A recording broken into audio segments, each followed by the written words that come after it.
in NBK, Natural Born Killahz, Jersey City, Boricua, just have to mention that.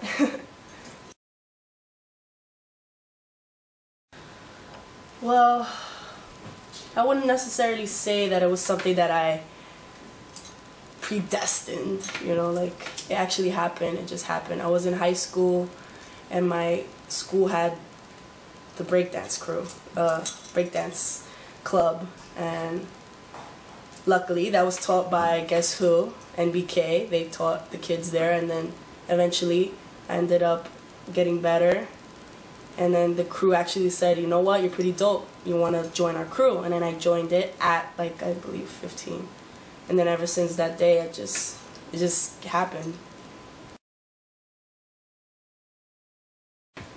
Well, as of friends, it actually was fine because my best friends are my crew. Those are my family. Those are my best friends. And the other friends that I had around me from school and stuff like that, they only saw it as it was cool, you know. They really didn't understand my, you know, what I go through as a B-girl, but, you know, they accepted it. Family-wise, my mom always, I've never really asked her, like, do you accept it or not?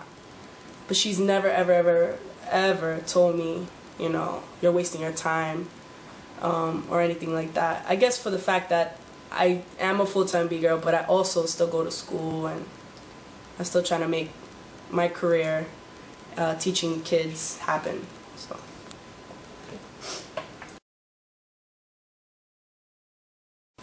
In what sense? Like, you know, how it changed your life, or the way you look at things before you become a B-girl? I must say that before I was a B-girl, I always call it like the Matrix, you know, like the red or the blue pill. So, you know, when I took that pill, I always say it, and I became like a B-girl, like things change. And my life before B-girling is like a faint memory. I was in that phase. I was very young. Before breaking, I was like, what, 13, 14. And, you know, I was in that phase, you know, where you have to be like everyone, you know, in the clone war, in the clone phase. And then once I found B-girling, I don't know, B-girling opens you up to like so many other things. Opens you up to poetry, opens you up to like so many things. Acting, everything. It opens you up to so many art forms. Let's say it like that. And once I became a B-girl, that was a wrap. I became who I wanted to be. I dressed the way I wanted to be. I said things I wanted to say, and that's it. It was dope. That's cool.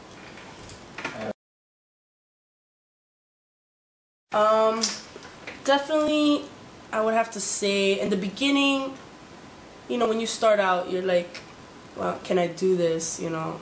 At first I was like, oh, I'm just gonna learn like the full, you know, I'm just gonna learn the easy stuff, you know. And then once I started getting into it and I started falling in love with all the movements, and I wanted more, I wanted to learn more, it started to get a little more difficult. And I'm like, okay, you know, this is what I want to do. Like, made you think about it for a second. But then I was like, hell yeah, this is what I'm gonna do. I'm gonna keep doing my movements, and I'm just gonna get it.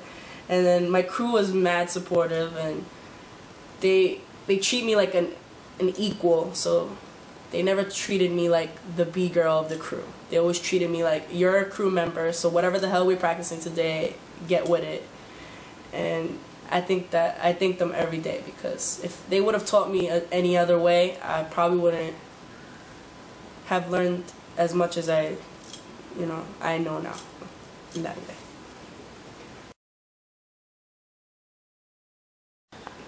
I don't think, my personal opinion, that B-girl can never be a hobby. I don't think it is ever a hobby. You B-girl, you B-girl.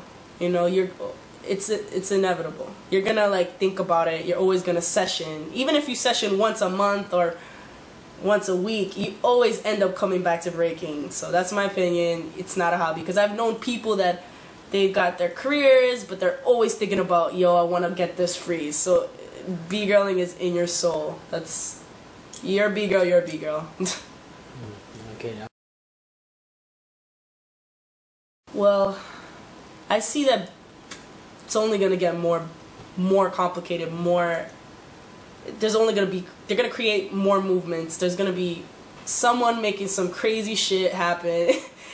That's all. Everyone has a mind, and you can create anything with your mind. You can make anything happen. Anything is possible.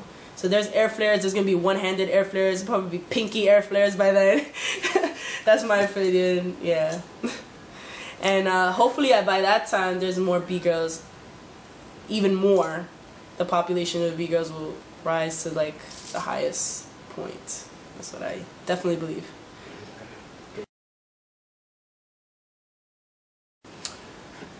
I think there needs to be more jams without competition, actually. More jams that are just, you go there to cypher. Straight up.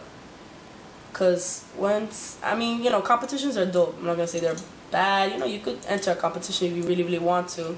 But it would be dope to just go to a jam. It's called a jam, but you're just going to cypher. You're just going to go in and cypher.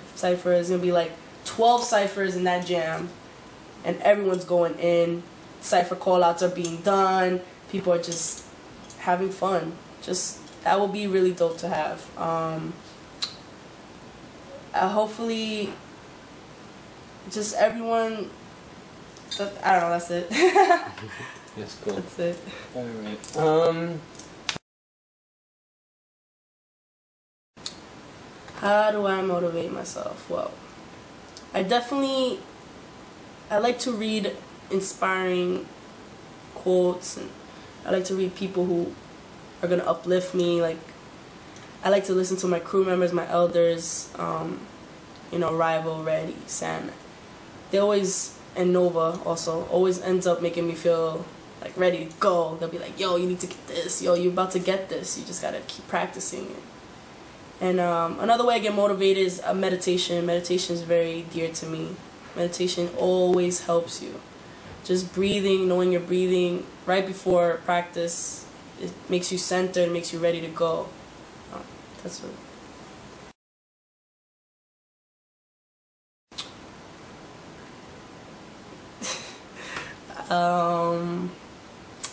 I'm J La-rok, and I'm gonna stay in the scene for a little bit. I'm here to stay. That's it. That's pretty much it.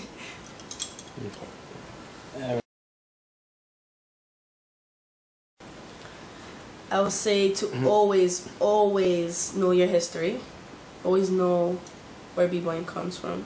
That's like 101. You need to know the 4 elements. You need to know the basics, you know. That's something that every b-boy should know.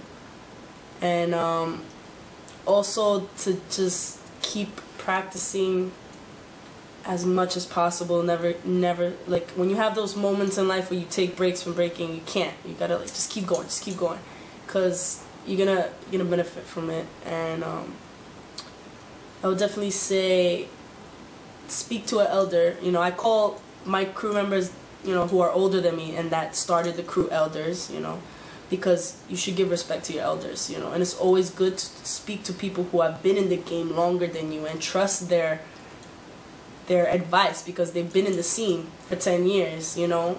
Who better to know how to battle or how to learn a specific move than someone that has done it for years, you know. So if you get the chance to speak to someone that's an elder, speak to them, get knowledge from them. If they're willing to give you the knowledge, take the knowledge. That's my opinion. Yes. To MBK all day, Jersey, and all the people out there making it happen. Peace and many blessings to you. And yeah, word up.